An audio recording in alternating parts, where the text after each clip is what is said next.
Hello, everyone, and welcome back to your favorite figure skating podcast, my favorite figure skating podcast, The Run Through. I'm not Olympic champion Sarah Hughes, here with Ashley Wagner, Adam Rippon, here to talk about all the things that make us kiss, make us cry, make us go to Japan and come back, make us think about how white the ice is in Japan. The whitest ice there ever was, according to Adam Rippon. I haven't thought about that in so long, but I'm being haunted by the white ice. It really is so white. We Come were on, to Ashley, play back me up. Save It for the Car Ride Home That week is for very Wagner. stupid. That is weak. But watching it now, It's blinding. So I have this is a total aside. I have one of those Samsung frame TVs, and half of the lights in my TV have like kind of dimmed. So half of my TV is like very white and half of it is not as white. Yeah, I don't know. I think we should get you a new TV. I need a new TV.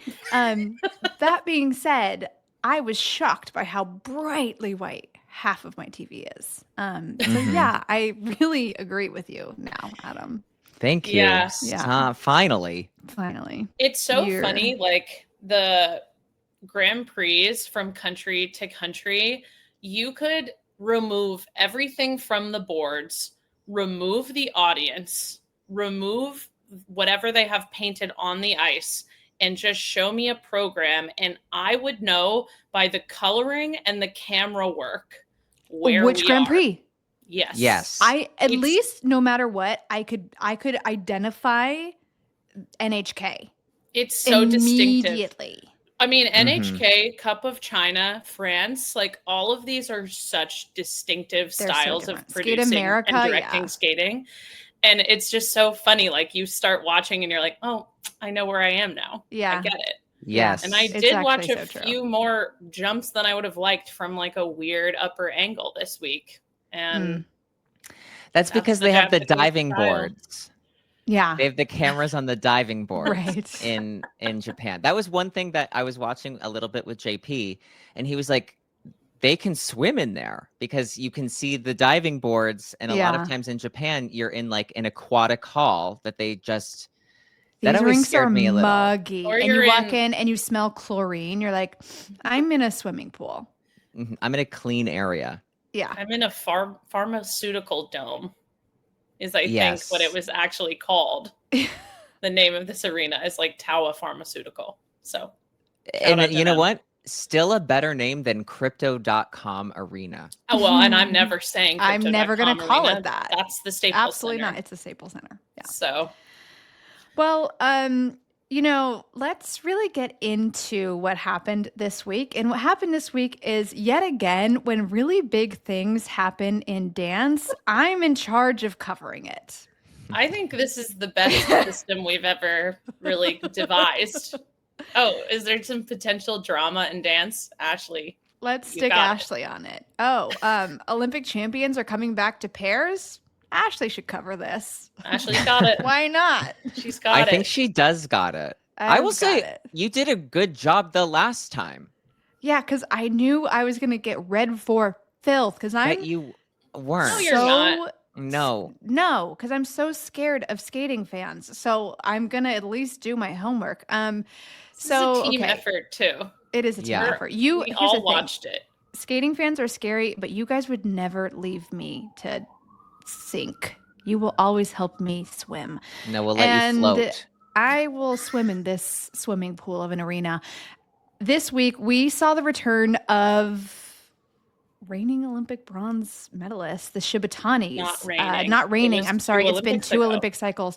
Isn't that That's crazy to think. How crazy. Yeah. As soon as I said it, I was like, that's a lie. But it feels like that. It just feels insane that it's been 8 years. Yeah. Since that happened. It is kind of crazy. I want to hear what you guys thought about this. Let's talk about the rhythm dance. I have a speech I want to give. Okay, before we give the speech, I know that some people have seen the like Alex Shibutani apologizes article. I don't want to talk about that.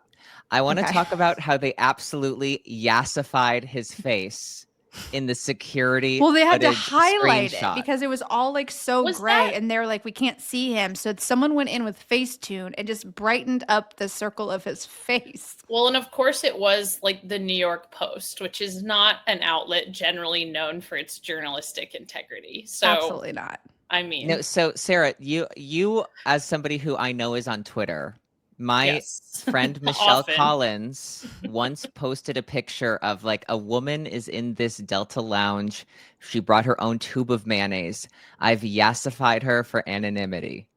Really? And that's exactly and she posted this photo of like a fully glammed out face and then like normal body holding a tube of Except mayonnaise. this is the opposite of that because it was yassifying him for identification.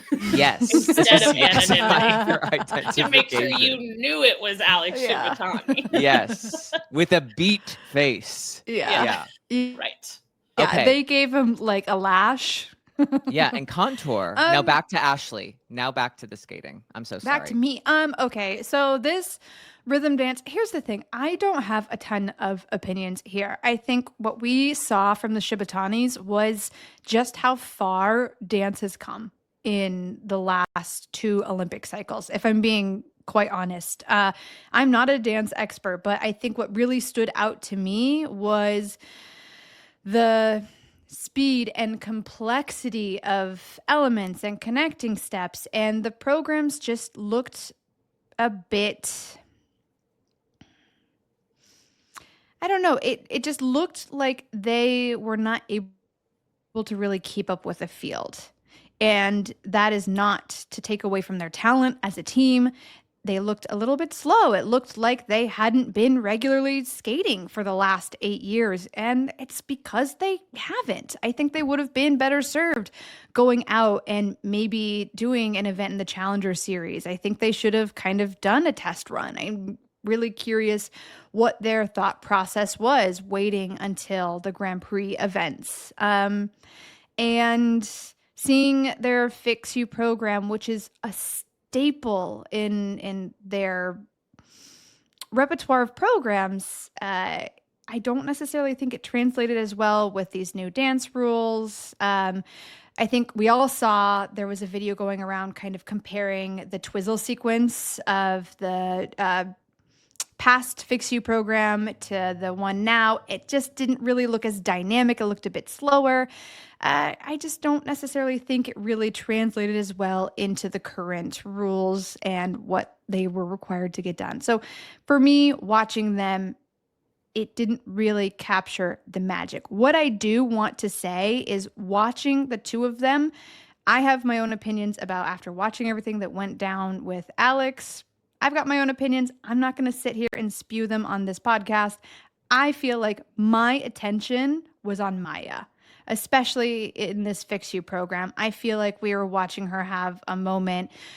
She was overcome with emotion at the end of that free dance. And I feel like we got to watch an athlete who's overcome.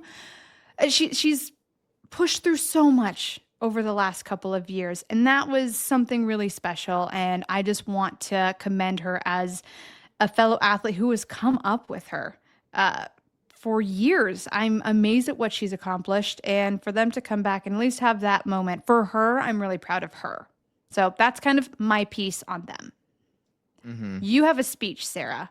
Take your stage. You gave a speech just now. Yeah. But first of all, Maya and Alex Shibutani got 6th at this competition for people who did not watch it. They were like visibly Annoyed, not thrilled with their scores. Mm-hmm. The little was interesting. I mean, yeah, they looked at each other in order to not say anything on a microphone, I assume. But you could tell that they were reading into what those scores meant. And anyway, so that's what happened. I would like to thank Maya and Alex for coming back to competition because this free dance is the best indictment I have seen. Totally. Of This is the ruining of the free dance and of ice dance in general by the ISU. Yes. Because there are a few ways to look at this. I think one is the Shibutanis probably should have built something for the current age instead of repurposing this. Like, they probably should have done that, period. And that's on them and their team, and that's the choice that they made. But I think, like, you look at the way that these updates to Ice Dance are so bad that they have managed to make an iconic program look muted and forced and unemotional because it doesn't have, and like, what I was thinking about is just that Ice Dance in general now is really not built as much for like one cohesive song, because there are so many things you have to do in like these rise and fall elements of like, we're slowing down and we're doing the character step, like ruins the cohesiveness of a piece pretty consistently. Element. The 1 foot steps I'm getting out on too, kind of. I think they're a really good way to look at someone's skating skills. So there's value in that for sure. But that particular element also feels kind of forced when you're trying to do a performance. And so I am grateful for the Shibutanis coming back and holding up a sign on the ice that says reform the ISU.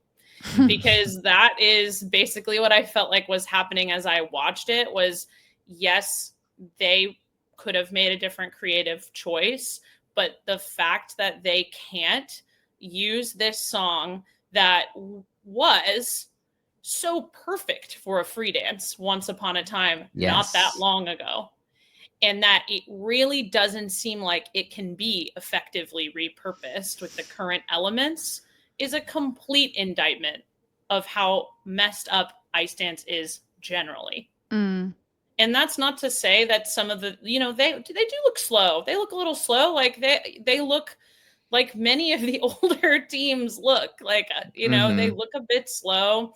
They certainly obviously have less comfort with these new elements than other younger teams. But my biggest takeaway was, what is wrong with the discipline if this amazing program doesn't work anymore? Yes. I felt exactly the same way, where it was like you're making on the rise of the music. But like you said, Sarah, it's like this song doesn't work in this current format because you need a different change to make a reason for why are you skating the short length of the arena for no reason. Yes. Yeah. Yeah. Right. And that's why, it was interesting. You watch Maya and Alex go, and then right after Maya and Alex was Kai and Dimitri, the other American team, or one of the other American teams.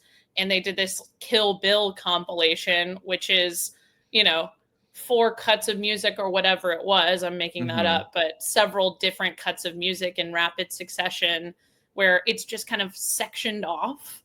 And it's like, oh, this is what the system is designed for now. It's not designed for one cohesive piece of music.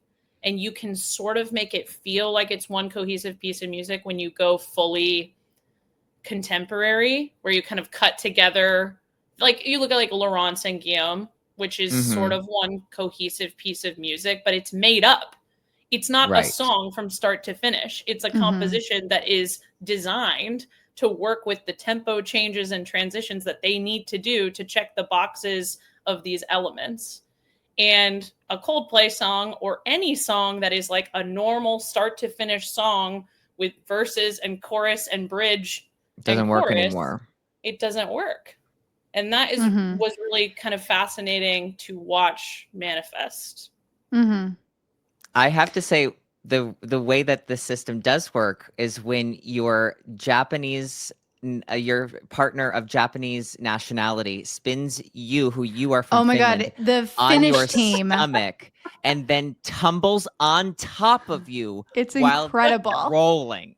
Incredible. Yep. And then unbelievable. Kick, on your back, kick. That's when it does work. Works incredibly. But it's just, I mean, last thing on the Shibutanis, I just think I always think of them as people who are so like planned out and calculated and have a good strategy. I think that coming back this late was definitely a strategy. and it was a strategy to be like, maybe we won't be, maybe they won't be as critical because maybe they'll get that excitement. But I think it was just, I think now, It just didn't obviously, work in their hindsight's, favor. yes, that Yeah.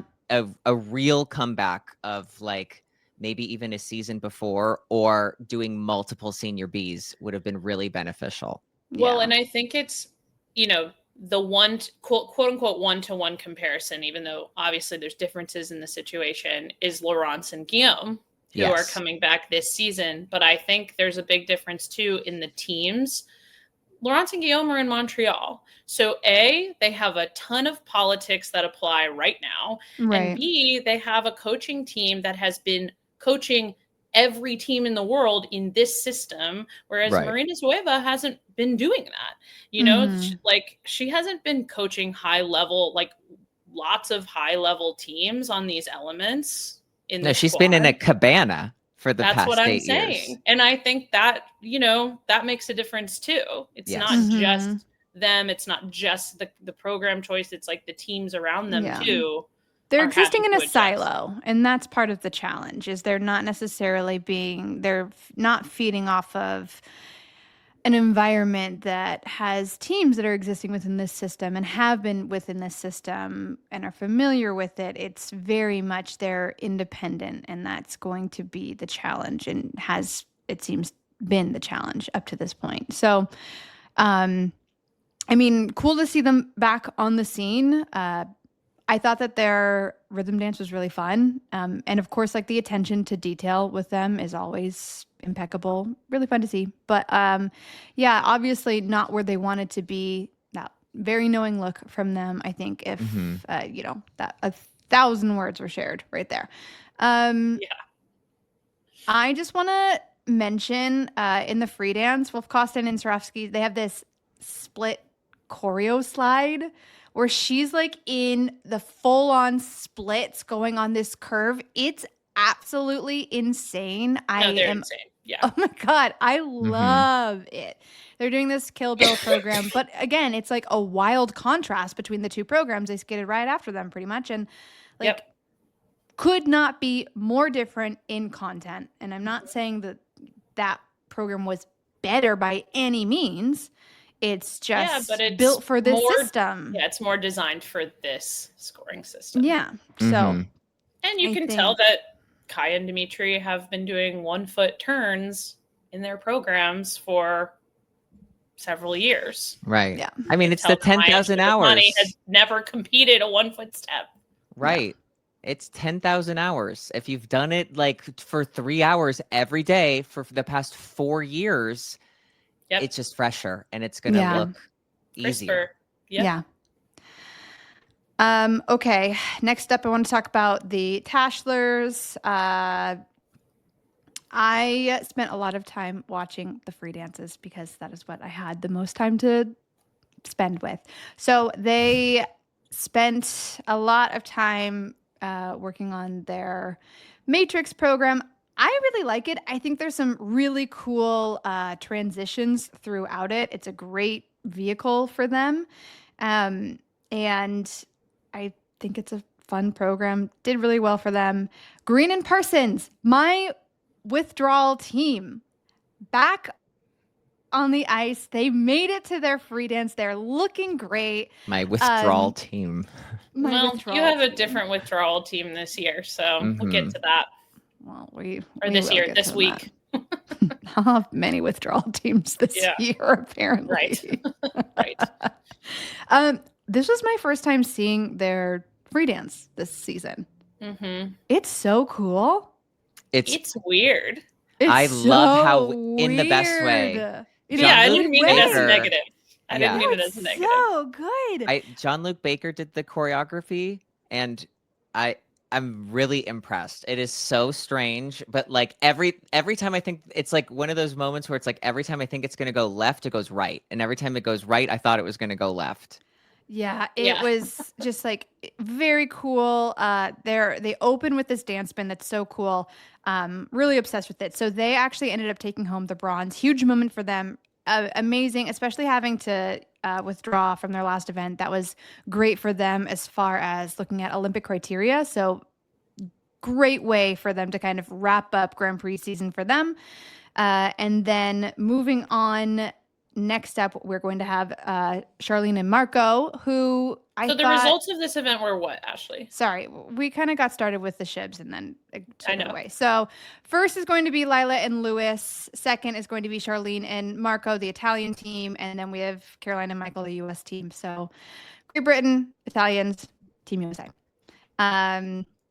So Charlene and Marco, they ended up switching out the middle piece in their rhythm dance music. I thought it was a decent change. I don't know if it necessarily zhuzhed up the program as much as maybe it needs to be. It still kind of has the same effect of feeling a little bit just like they were at the parties in the 90s. I agree.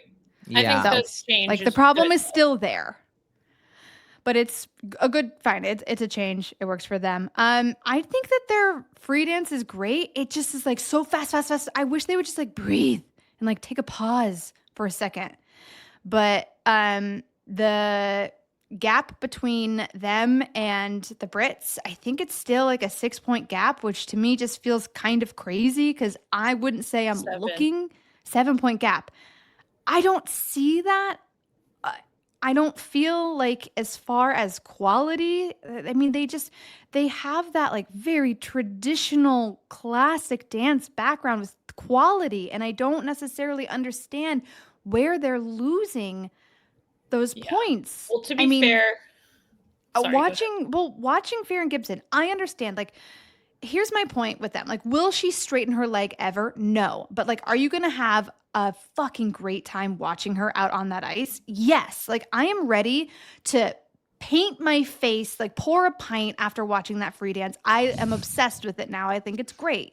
So I get the experience of watching them, the program itself. I understand that element of it really gets you into it, but I'm just still confused about where those 7 points are being lost. Well, in this case, they were only 2 points behind in the free dance, and Marco messed up his twizzles in the rhythm dance. So that didn't help them. Oh, that's right, yeah. So they put themselves, I'm not saying they would have been ahead or they would have won, but they definitely would have been less behind if that had not happened. And I was encouraged that they were only 2 points apart. This sounds crazy. It's a weird bar now. I'm okay, it's good that they're only 2 points apart in the free dance. Oh, I don't know. Some of these levels that I am seeing in this British free dance are out of this world. Just fascinating to me. The thing about Lila and Lewis, I'm going to do a metaphor. A sports metaphor. Mm. Well, this is a sports podcast. It's kind of fitting. Yeah, we love sports on this podcast. Okay, so bear with me. I'm going to do this really fast.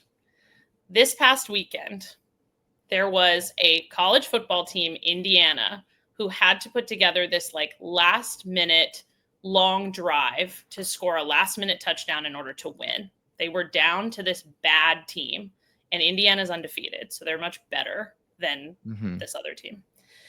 And their quarterback kind of leads them on this drive. He makes some really good throws, and they end up winning with this amazing touchdown catch at the last second. And everybody is that's a Heisman moment.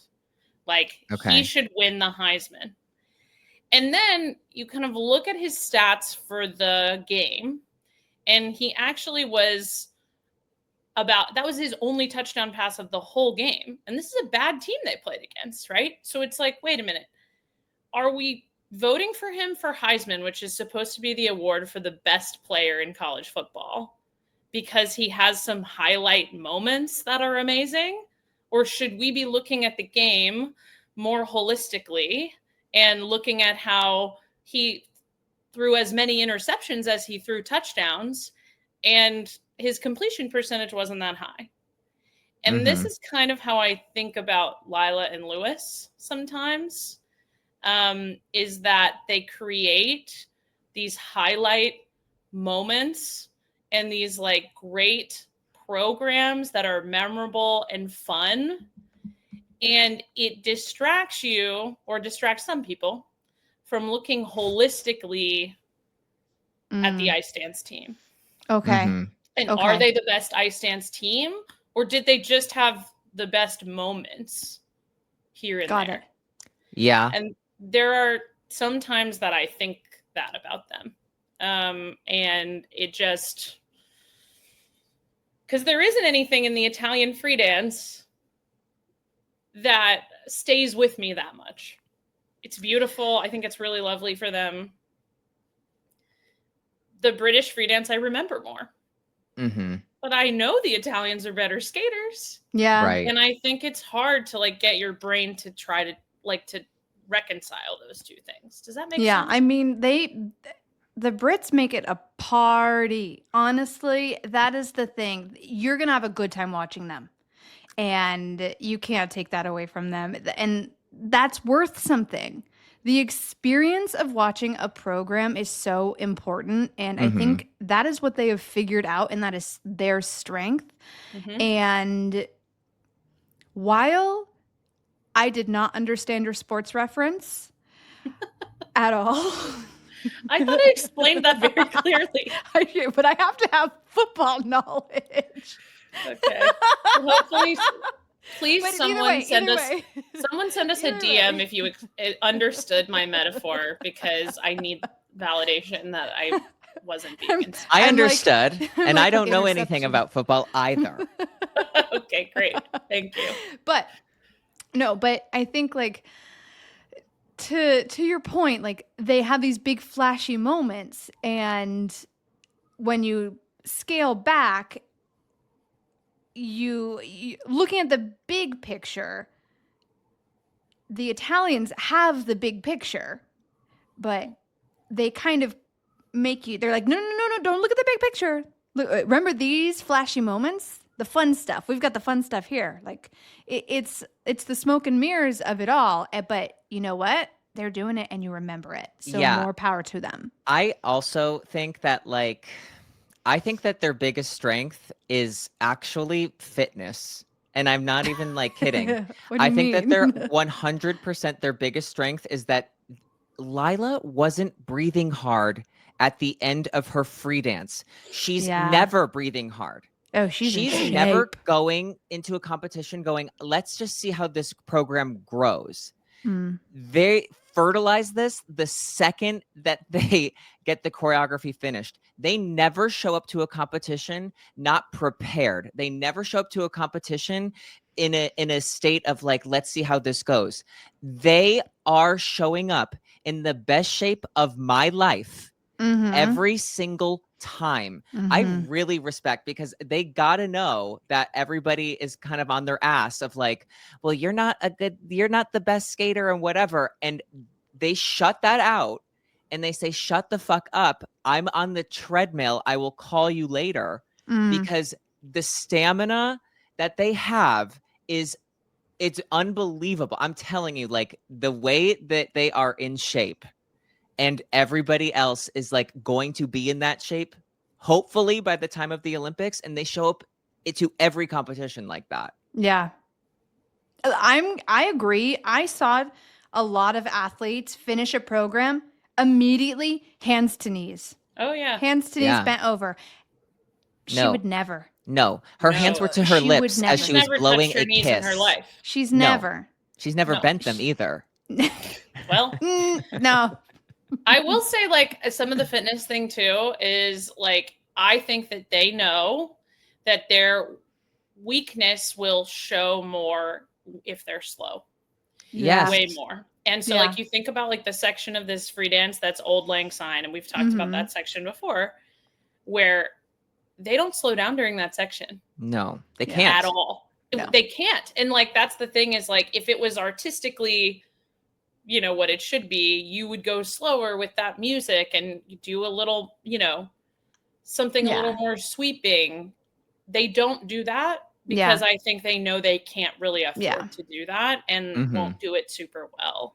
And so the fitness goes into that, right? It's we are going to be fast the whole time because it's going to be better for our scores. and that's Go the game. off. Fine. I guess. Yes. So it's a sport at the end of the day. It's a sport. It is true. Even as subjective as it is, ice dance is the most subjective of all of the 4 disciplines. It's a sport at the end of the day. And they are sporty. They are in fantastic shape. And it shows every single time that they're out there. Yeah, so I mean, I do think there's a lot of sports where being in shape matters, but doing the skills matters too. And I just think that gets lost sometimes in the way yes. Somebody, if anybody Naomi Osaka can show up in incredible shape, and if she hits the ball out of bounds, it doesn't fucking matter. Yeah. But I'm telling somebody came to prepared this Olympic season. I don't know what to skate to. I don't know about this. Lila and Lewis did not come scared. I'm not denying that. That is completely true. Good. I think Lewis should wear a skirt. I know. I do too. But here's the thing. He chose a deep V. And so we all know what's coming. It's going to be at the Olympics. At the Olympics. The kilt's at the Olympics, and it's fine. I'll wait. Or it'll be at the Grand Prix final, and they'll like test it out or something. I hope they do a test. But I want to see bare thigh at 1 point, please. Thank you. Yeah. All right, that's the dance. All right, where do you guys want to go next? Let's do the men. Okay, let's do the men. I'm in charge of the men, everyone. A man doing men. The man leading the men. So at the NHK Trophy, congratulations to the consecutive time NHK winner, Yuma Kageyama was your gold medalist. Shun Sato came away with the silver. Lucas Bridgkey was the bronze medalist. We saw Andrew Torgashev and Jimmy Ma.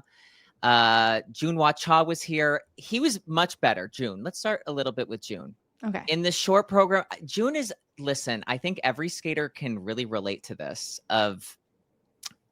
I think at one point or another, we've all gone through boot problems, and they're the most annoying problems to have as a figure skater because they're the like dumbest problems to have, where it's like nobody can see the struggle that you are going through. And it's so frustrating and it's so annoying. Ashley, hand up. I would love for you to take center stage. Okay.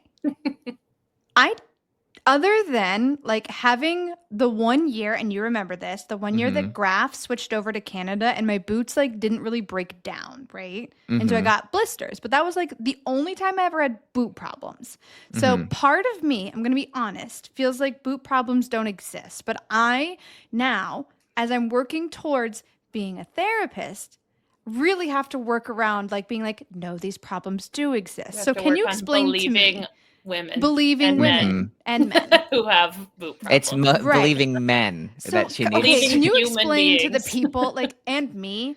What do you mean? Like, so I'll tell you. So let's take you as an example. Yeah. Like, so what Ashley's talking about, Ashley still skates in a brand of skate called Graf, which is like not a very mainstream, but when we were skating, everybody had many people had Grafs. Grafs used to make their skates in Switzerland. They still do. But what they decided to do 1 year was to switch the manufacturer for all the North American skaters to the Canadian manufacturer. So Graf Canada was also making figure skating boots.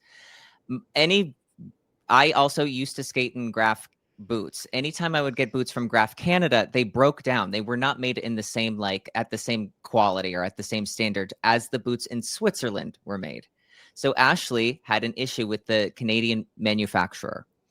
Now, I used to skate in boots that were Jacksons. And I loved the Jacksons because the distributor was in North America. And if I had an issue, I could have somebody at the rink in like 2 days. And they'd be there, they'd fix it, I'd get a new pair or do something. And it was really easy to work with them.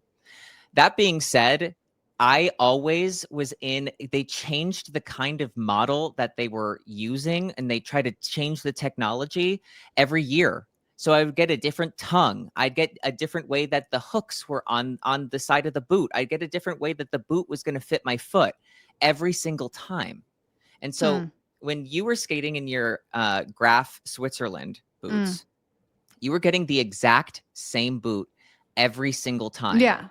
And as time went on and there were more brands of skates that people were using, whether it be like an SP Terry or Klingbile, which stopped making skates at a certain point, or Avantas or Ideas, which became very popular. Those boots and the brands and the kind and the way that they look have changed so much that like it will get to a certain point where it's like, I've been skating in this kind of skate and that kind of skate has changed or doesn't exist anymore.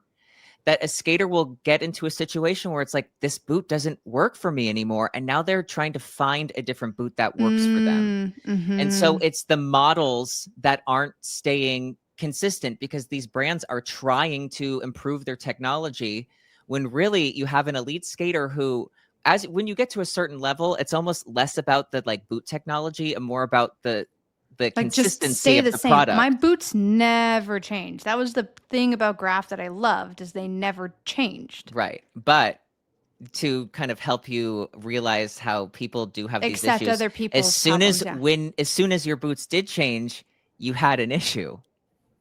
No, I didn't.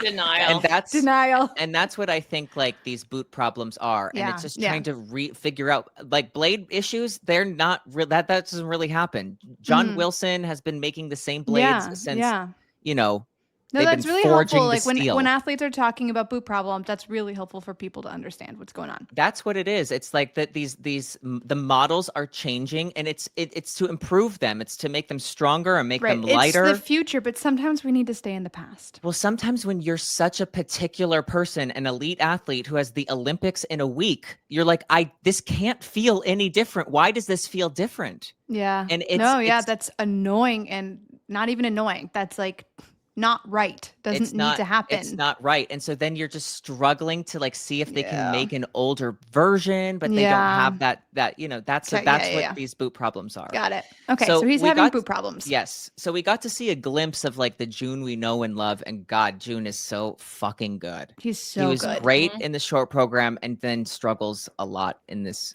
free skate. Okay. Honestly, amazing. He got top 5 here because he was 10th in the free skate. Oh shit!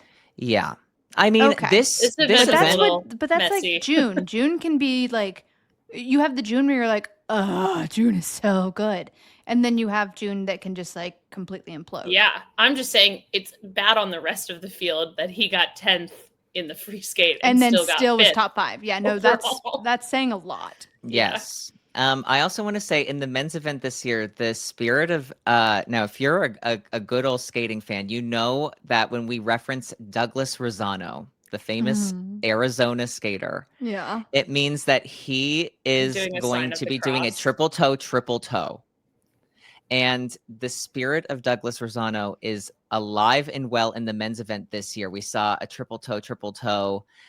In this event from Lucas Bridgke. We saw it from Kevin Amos a week before. A combination that you probably shouldn't see. We are seeing. Typically means a mistake was made. Yes. Right. So before we get to the medalists, I have to tell you that by the time I watched the men, I could see everyone on TikTok, and the only one I wasn't able to see, and truly the only one I wanted to see, was Jimmy Ma skating to It's Raining Men. And I still have yet to see it. Well, the only thing it's like Macho Man, right? And YMCA as well. It's like a crazy compilation. Yeah. And I say to our listener who reached out to us once, I would get another layer of tinfoil for that hat. I would get another layer. Reinforce the hat. Yeah, I would find a very staticky carpet. I'd start rubbing my feet on it in the socks. So what you're saying is it didn't go well for me this week. No. It didn't go great. But I feel you because like I said, I was feeling him too. Yeah. Andrew Torgashev, he was here with Raphael. When we get to the women, Sofia Semeldakina, Raphael was there, so he had multiple students.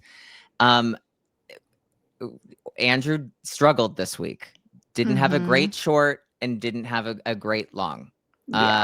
So that men's spot is like wide open because at the same time we had another competition go on this week where Max Naumov had a short program that was in the 90s, and he had a free skate that was pretty strong. He won the event. Yeah. Yes, he won the event. So it's that third spot there is I think it's still completely wide open.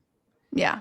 And that's what I think. I do feel that Andrew skates worse when Raph is in attendance. That's why I brought up that Raphael was there. Yeah. I think he was at Worlds. Disaster. I think it stresses him out or something. I can imagine. I mean, Raphael he's stressful. I feel like I'll be honest, you have to manage Raphael when you're at a competition. I would be at the boards and be like, he's 20 feet away. Hey, you have to stand at the boards with me. Come here. Come. Yes. Like, but it's stressful. Ashley's personality was like, so if Nathan, like when I was competing, if Nathan wasn't in my event, I had me and Raphael were having like the best of times. Because it was the different expectations. Let's say that.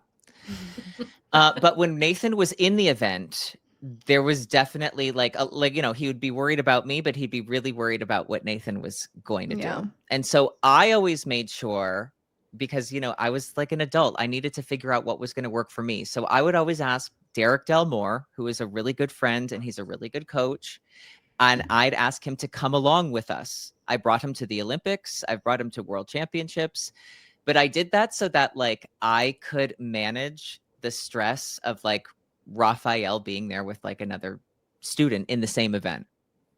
And that's what worked for me, because then I knew that Raphael wasn't going to have to worry about spending too much time with somebody and then coming back to another person. And it was just if I needed him, I could call him over, but if not, he could be doing his own stress out activities. That's my Raphael experience. Now to the medalists. Lucas, I think, Lucas skated strong. He skated well here. A stronger free skate than he had short program. And Yuma Kageyama, not perfect, but a really good start to, this is his first Grand Prix, right? Yes. A really good start to his Grand Prix season, solid. In the short program, he messes up a camel. He gets absolutely no credit for one of his spins. He still wins the short program, just really nice quality elements. And that's a mistake that somebody would make early in the season. So, we haven't seen him since the Senior Bs, a long time since then. Shun Sato, he's just continuing the momentum of winning Cup of China for the second time in a row. I don't find his skating as engaging, obviously, as Yuma Kageyama, but you can't deny the strength. The free skate was incredibly strong. It was really good. He won the free skate. By 1 point, Yuma had a fall in the free skate on one of the first quadruple jumps, but is also really strong. But I think that Shun Sato is absolutely making a name for himself to be in the top 5, maybe possibly podium mix if there's, depending on what happens at the Olympics, but absolutely one of the Japanese men who will be on that Olympic team, and he secured his spot for the Grand Prix final. And did you guys watch the men at all? No. I suggest going on TikTok. If you miss anything, somebody will have posted a program on TikTok, except for Jimmy Ma, and I really do need somebody. I really want to watch I can send Jimmy's. you that program. Okay. I would like to see it. Put it in the chat. Worry. Yeah, that was the man. Actually, and also one shout out to Boyang Jin, who he was top 5 at both of his Grand Prix. Yeah. Right? Because he got 5th in China, he got 4th here. Yeah. It is impressive because he can be so unpredictable. Yeah. Volatile, as volatile might say. Is a good word. Yeah. Yeah. Absolutely. Well. Yeah. Okay, do we want to do pairs or women? You guys choose. All right, why don't we do pairs? Because I want to hear about Ashley's withdrawal team. Okay, well, let's just get into the withdrawal team immediately. Ashley's so mad. Someone's injured. How do and you she's do so it? mad. Okay, so they were going into, it was in the short program, and it was their side by side, and it was classic, like she falls like this, right? Like slips. And Yeah. This is Camille Kovalev from France. So it was the French team, and it's one of those where if you watch it, she's clearly done it before, because it's not like it doesn't look gruesome or anything like that. It's clearly just popped out before, and she knows immediately what happened. She gets up, and you're like, cool, that is a dislocated shoulder. Not great to see someone's arm below their kneecap. And then the camera, thoughtfully pans away, and then thoughtfully pans back. Back. And I believe I texted you guys saying, really surprised to see the camera laparoscopically filming them, because I was like, we're not gonna stay on this while they put the shoulder back in. You guys, we are. So we saw them put the shoulder back in, which was great. But basically, pop right back in, as a good shoulder does. So they were out, and I'm out of pair team. But more importantly, I'm also, so when it comes to the like when we post the draft things on the Instagram, I have added like a cover of where it says like draft and results, so that if there are any skaters that follow the Instagram account, they don't need to see what anybody has chosen or any results. I think that's so smart, because I don't want.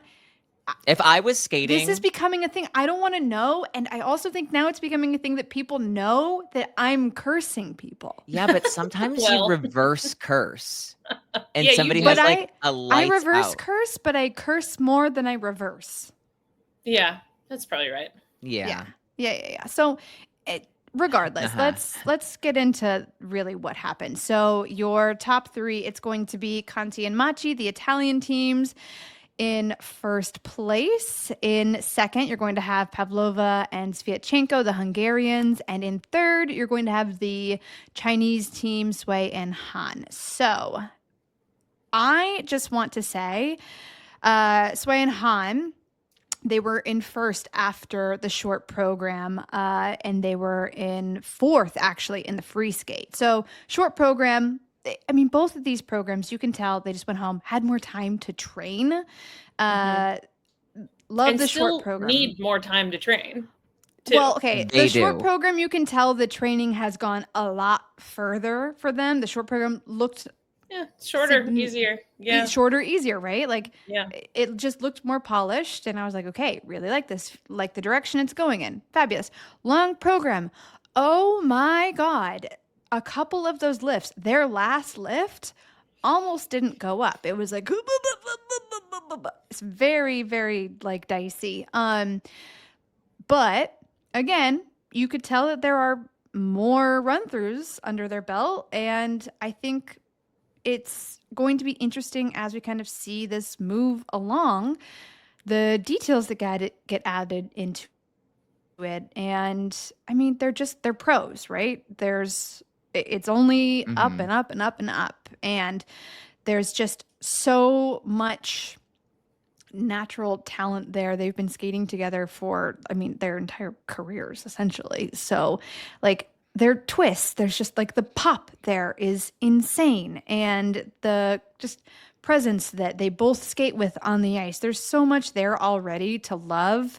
It's just more of a training thing that when they're going to be much more trained, I'm excited to really see what that program looks like. But, watching this now, it's like, okay, this is a program that just needs training and time. So that's kind of my takeaway there. The Hungarians, Sviatchenko's lifts also scare me a lot. I went to KMT and was like, "Hi, I know you're pregnant, but Can you give me do a this second? every time. I was you just do like, pairs.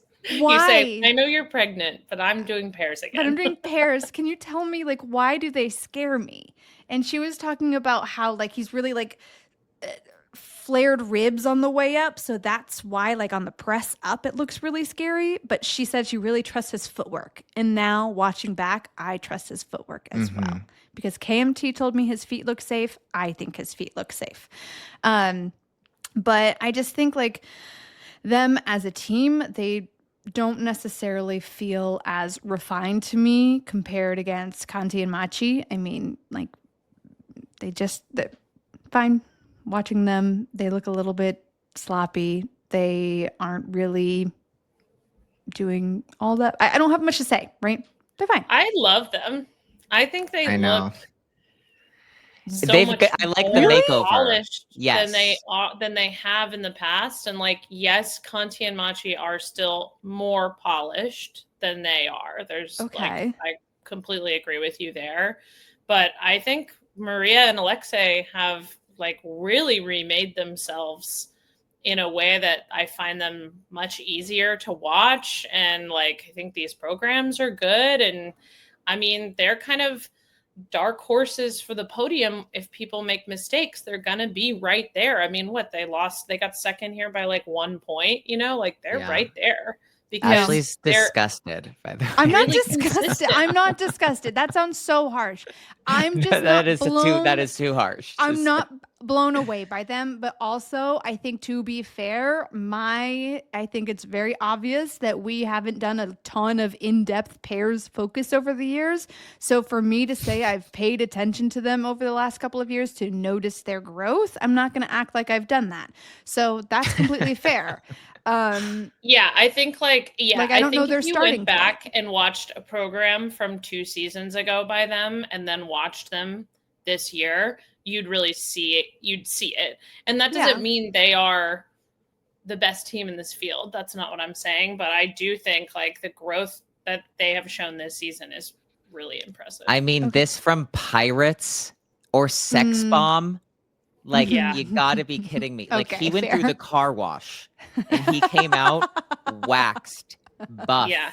Right. He's shiny. He's very shiny. Slick. Yeah. No, he literally looks like he went to like a boot camp and came back. Like, he also got yassified. By the New York Post. No, by Fedor Klimov. Yassified him. I do love their opening pose, the like standing like palm to palm in the middle of the ice. This is why I'm a single skater though. Like, that's too intimate for me. I couldn't do that. Like, someone who has a child. It's like I wouldn't even do this with my child. I know that's different, but like I couldn't do. I don't know.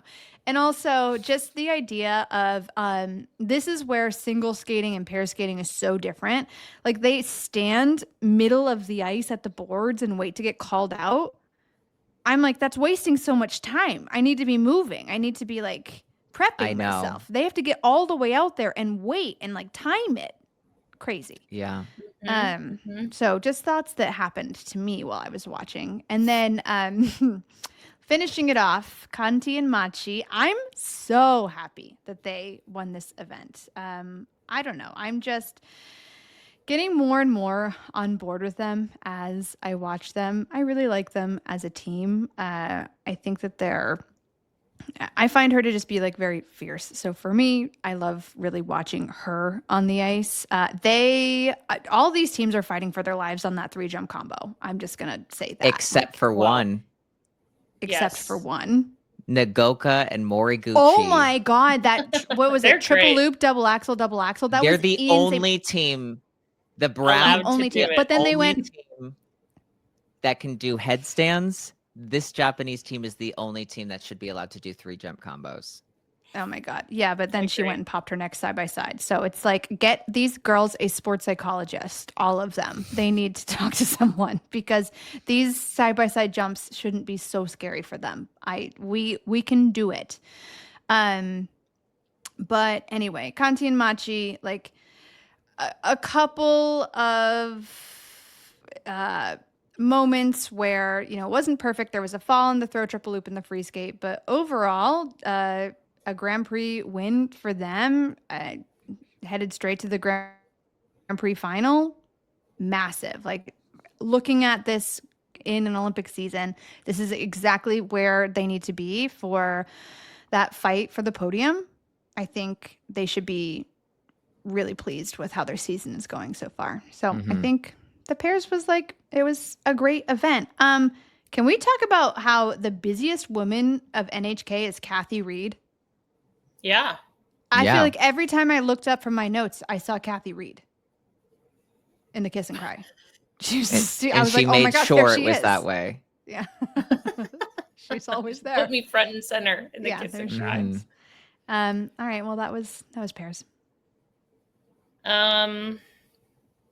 Which okay, leaves us to Sarah leading the women. Leading the women. I'm not leading the women. Kaori Sakamoto's leading the women. Hell yeah, she is. Hell yeah. Kaori Sakamoto won this event by 27 points. Hell yeah. Sofia Samodelkina from Kazakhstan got second with an even 200.00. That feels good.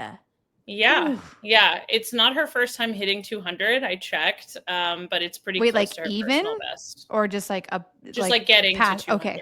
But it does feel, if you're saying it feels like good juju to just be at an even 200, I agree. Oh yeah. I like that. It's really, tax free. And then Luna Hendricks got third from Belgium, beating Young Yu from South Korea by 0.15 for who got fourth place. And Sarah Everhart got fifth. Okay. I think where we should probably start is Wakaba Higuchi got ninth place here. Shit. So where did she go wrong? What happened?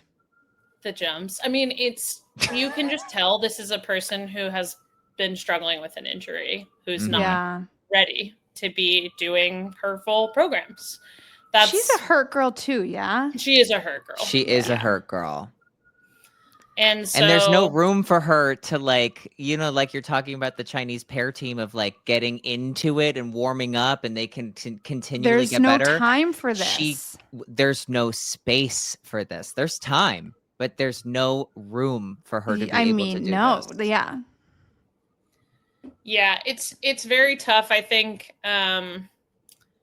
first of all, looks incredible in her short program dress. I love this dress on her. She looks great.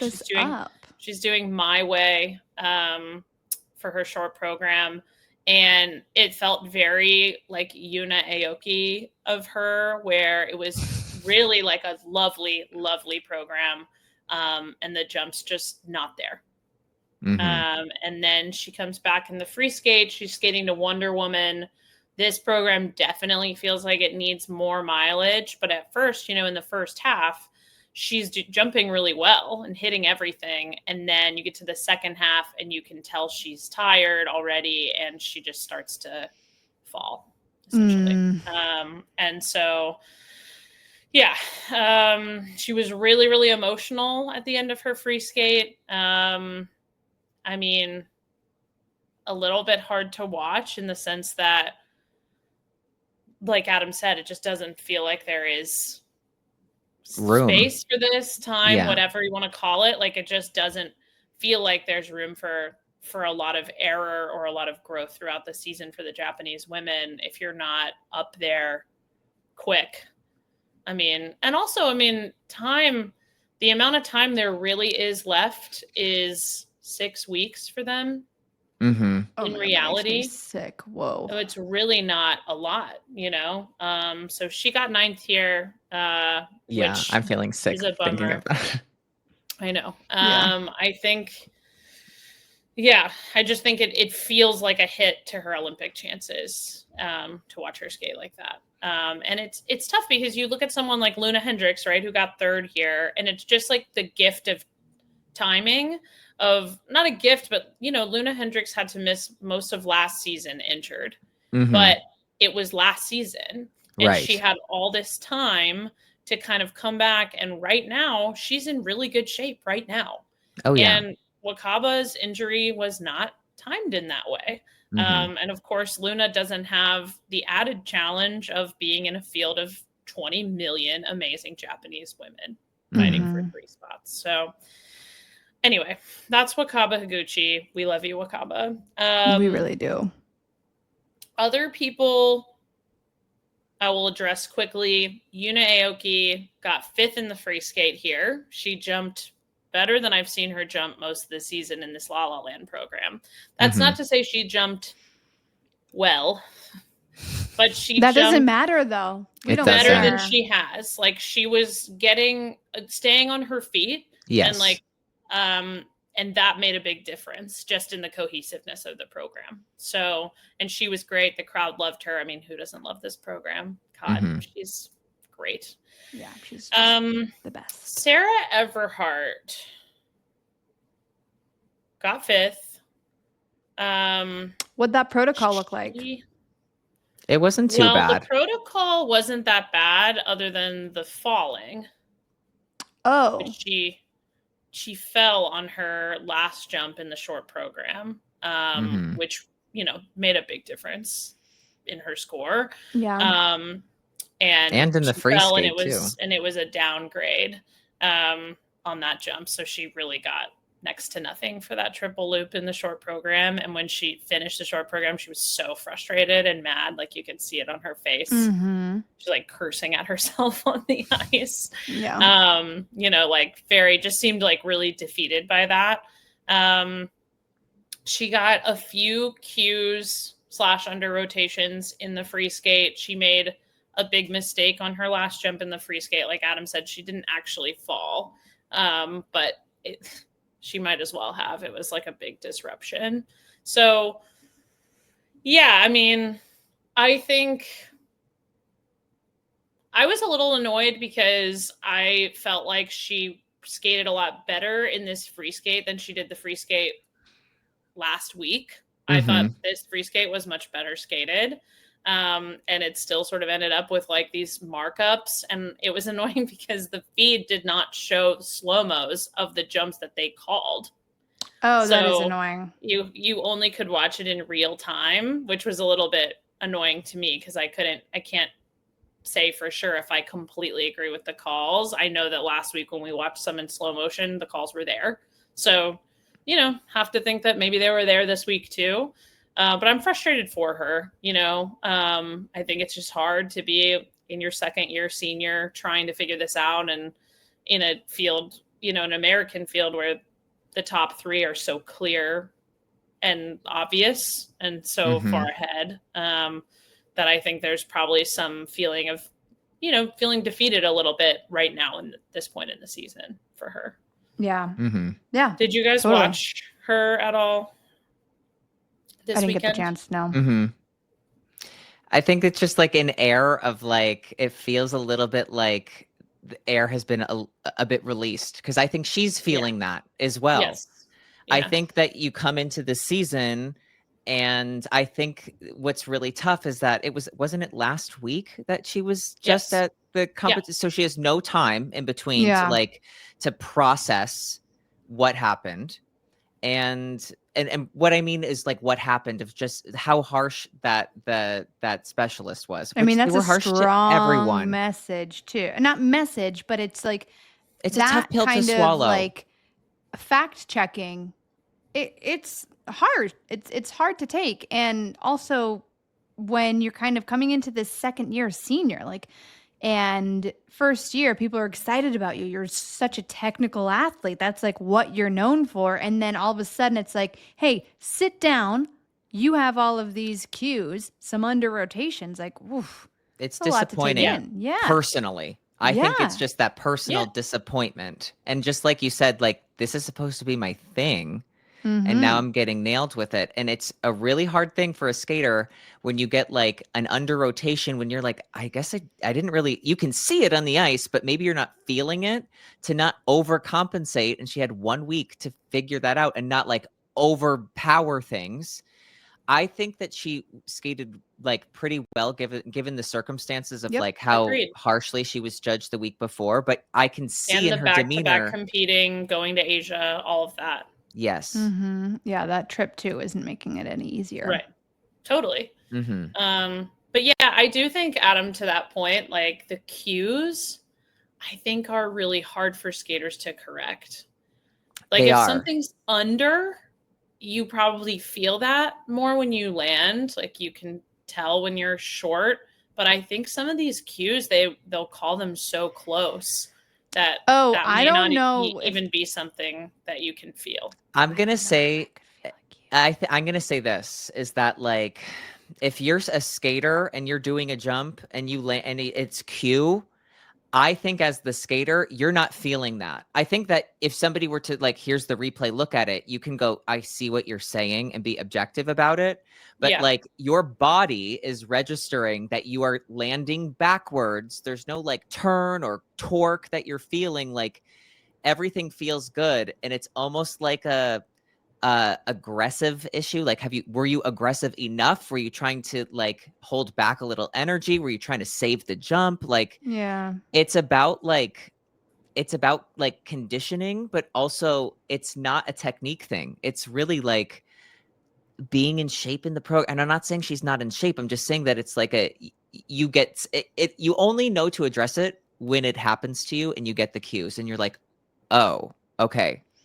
These aren't and going like around cues are enough. going to come in with Yes. nerves too. It's a commitment thing. It's going like, how much are you attacking a jump? Are you pulling back? Like, I think cues are going to be a little bit with like the push and pull of a program and where you are mentally in this program as well. Like, I think that's part of this.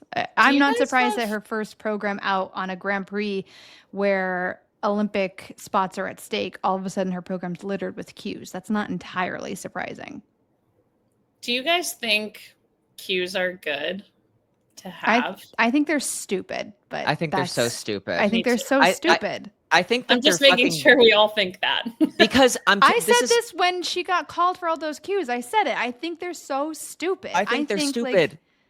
Like, because it's literally just another pointless thing to kind of like throw out there. Like, just if it's under, like, fine, let's do that. But this, like, all right, you're like right on the cusp. So stupid. You're right there. I know. And, also, it's, like, it's yet another thing. It feels very much like a spin level thing where it's like, just did they do the jump or not? You know, right. There's a cheated jump, and then there's these cue jumps that are just. I think it's just like, if it's cue, it's clean. You're just saying that it was close. Well, and it is called like you don't lose base value on right. Cue. So you're just being a fucking dick. That's what I'm saying. It's like this. It's yet dumb. another thing that chips away at allowing programs to have like create moments, because we're just gonna, oh, you thought that was a nice moment as an audience member? Well, fuck you, because actually they were on the queue 6 times. And so we're gonna take 10 points away. And it's just, it bothers me. It takes the joy out of like, come on, get real. And also the exclamation point. There's very few skaters in my lifetime I've ever seen like do flat edges into jumps. I've seen Ashley do flat edges, but my biggest flat earther was Mariah Bell. She would do both the flip and the Lutz on like a flat edge. Yeah. She'd go inside to be flat. She'd be inside, she'd go flat. She's like one of the only people I'd see flat. Everyone else, let's get real. It's on the inside edge. It's not an exclamation point. Just like, these are fluxes. These are flips. Well, that's the thing. It's like, call the E. Call the E. Call the E. If it's the wrong edge, call the E. If it's not, we don't need an additional call for like, well, it wasn't as inside as we would. Yeah, the gray area is annoying. It's either right or it's wrong. Yeah. I always love when it's like a skater is going to do like a flutz and they get like nothing on it, and then they do a flip, which you know is a flip, and they're like, ugh, exclamation point. Ugh. I'm Well, like, I also think what, these have you ever watched them exclamation skate? points are just used to like really wield some kind of like forgiveness for athletes that like they don't want to really call a flutz or, you know, a lip if you Yeah. want. Like that's all it is. I just think it's another like political tool to wield. It's But interesting, like you say that, because you could also say it, you know, the opposite way of like, this is a way you can punish someone a lot Yes. without punishing them. exactly. Like without a Right. real wrong thing happening. Yeah. Which I just don't really like it. And I understand that an argument would be made that there's more objectivity when there's more precision in the way you call it, but it does really take the joy out of all of it. Yeah. The cues to me are just so stupid. And like Yeah. for a jump to be 100% around at that point, it's over rotated. Like if you really think about it, if you're landing all the way like 100% around, you're going to have a little bit of a curve to be able to ride out that running edge. So like Well, I understand what cue exists as, like I get that, but really the using that logic like 100% around doesn't truly exist. You have to have a little bit of a curve to maintain the running edge. That's just And like I how think you land a jump. there are jumps that land exactly right. Sometimes there are. Yeah. I do believe that. But my thing is like, okay, typically though, to Ashley's point, it's going to be a little over or a little under because it's a human It's person a landing a jump. balance. It's a balance And thing. right. And to me, the GOE should take care of that. Like there's such a thing as a perfect jump. We all like in theory, right? Mhm. That there is such a thing as a perfect jump that gets a +5 GOE across the board. Yeah. And that's what it should get. And if it's a little bit off, then it should get less than that. But we don't need a call that tells us the GOE has to be this low, because what was the overall look of the jump should Mhm. determine what the overall GOE is. And Yeah. you can, a judge should be able to bake in that was just a little bit under, a little bit over, and I'm going to maybe adjust a little bit. But overall, it was a great jump with a great running edge, with a great entry, with a great air position, whatever it may be. And so it deserves X, Y, Z. But when you add these cues, it's like, well, it has to be this much lower than what you were going to give it. And It's I just don't so like that. No, it's like Why if can't it the were judges under, decide what the GOE is without these signifiers? because they And if think they that the judges can't, can't be trusted. Yeah. But the callers can't be trusted, to be fair, because sometimes you'll get these insane fucking calls. yeah. Well, Anyway, we could go on for hours about that, but yeah, I'm a little, we can't. that became more worked up than I thought it would, but I did want to talk about it. So, Okay, so what is going to happen? Our next show is going to be our Ashley, I haven't talked about the podium of the women. What? Can I Okay. talk about them? Sorry, we have to go soon, so yeah, go. Sorry. We I just thought we talked did. about I thought Sarah we- Everhart in 5th place. Oh my god, whoa, sorry. Kaori Sakamoto, who Ashley doesn't want to hear about, did 2 Oh my god, you're so lucky I didn't just flip you incredible off, Sarah. programs. She did 2 incredible programs. I just like, I don't want her to leave us. I know, she was amazing. She was amazing. And it really, like, I teared up at the end of her free skate. It was so good. It was, and now I just really want her to win an Olympic gold medal. I mean, not that I like have been rooting against that, but it just made me feel like, man, I don't know if anyone can really skate like this. And I don't think that anyone has made a case to me right now that they should beat her if she's clean. Triple axels or not. I'm like, this is the best figure skating we have, I think. I agree. I mean, yeah, I think she's amazing. And it will be so interesting to see what happens at the Olympics. Yeah. I just think we have a lot of different types of skating, which is such a treat for everybody. But I think that what she puts out on the ice is so she's such a dynamic skater, but then also like the story and what she's kind of created over the past couple of years, and then her programs. Like, there's a lot of different parts of Cowrie that coming together at the Olympics. I think just the moment that she's going to create, like, and on top of that, listen, she said in an interview, she was talking about how badly she wanted to win. I haven't heard another girl talk about how bad she wants to win the Olympics. Fuck yeah. Go win the Olympics, girl. I want her to win. If you say you want to win, I'm behind you. I love that. Yeah. I know.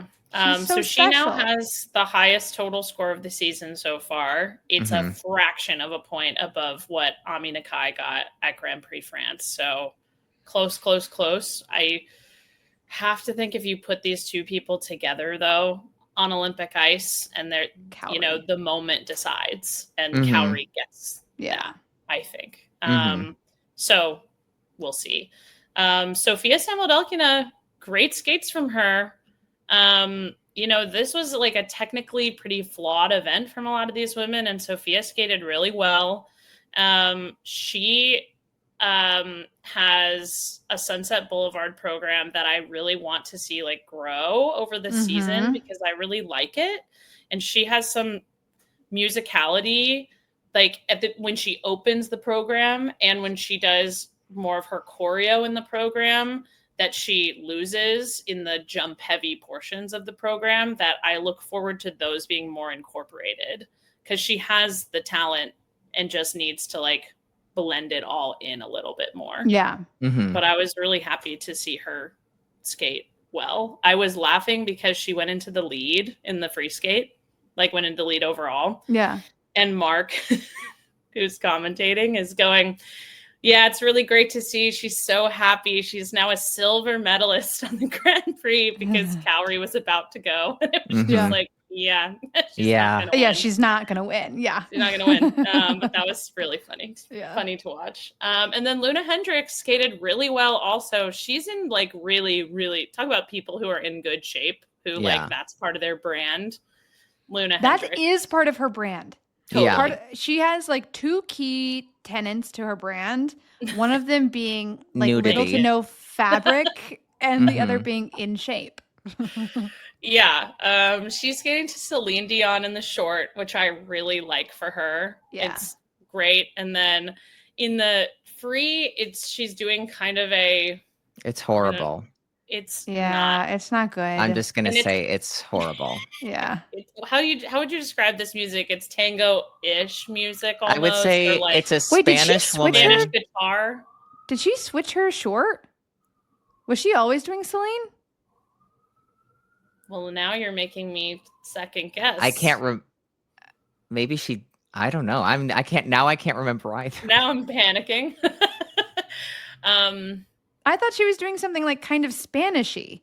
That's the free skate. No, I thought she was doing two Spanish, like Latin-y. Oh, I think you're right. I think she did something different at the Beijing competition.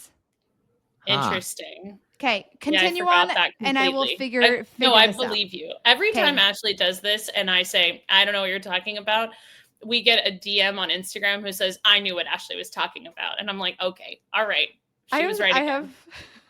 I could be wrong though. Okay, but I'm happy to hear she's doing a Celine. That makes sense. Really good. That makes sense for her. Like, she just needs to be like, what would the gays want me to skate to? And then do that. So she needs to do that for a free skate too. This like Spanish guitar free skate. I hate it.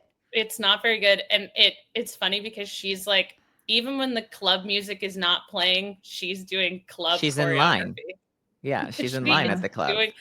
She's literally like, I'm watching her dance. I'm like, play some club music if you're going to just do this, because you might as well be leaned into it. But skated really cleanly here.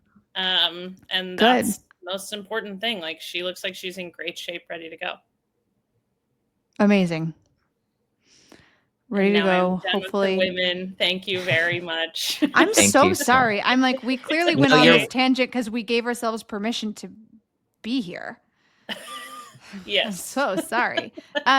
Okay, well, that being said, our next event is going to be the live show in Lake Placid. We have 3 shows. We will be recording them and we haven't figured out what we're putting out for you guys to hear, but at least one of these shows is going to be put up on Spotify. So you guys are going to be able to listen in, but we're doing something new. And so we are going to be recording our recap of the draft and our draft picks over on our Patreon. And so if you are a subscriber, you can head on over there, or you'll have access already and tune in. And if not, go check out our Patreon.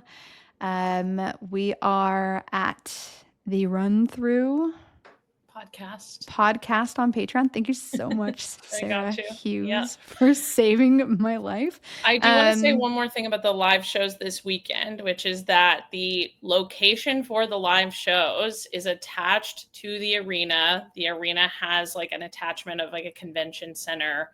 We will get an email out to people who bought tickets with instructions on how to get there, but you don't have to go far. You'll be right there where the competition is taking place. Yeah. We're so pumped to see you all. And when I run out faster than you have ever seen me run, it's not because I don't love you. It's because I have production meetings because I'll be the in-arena host. So I'm pumped to see you all. But she's going to watch every skate. I will see yet again. Her favorite activity. Yeah, I love. Hey, I'll if I'm getting paid, I will watch figure skating. So, and on that note, we'll see you in Lake Placid. Go to our Patreon for the draft.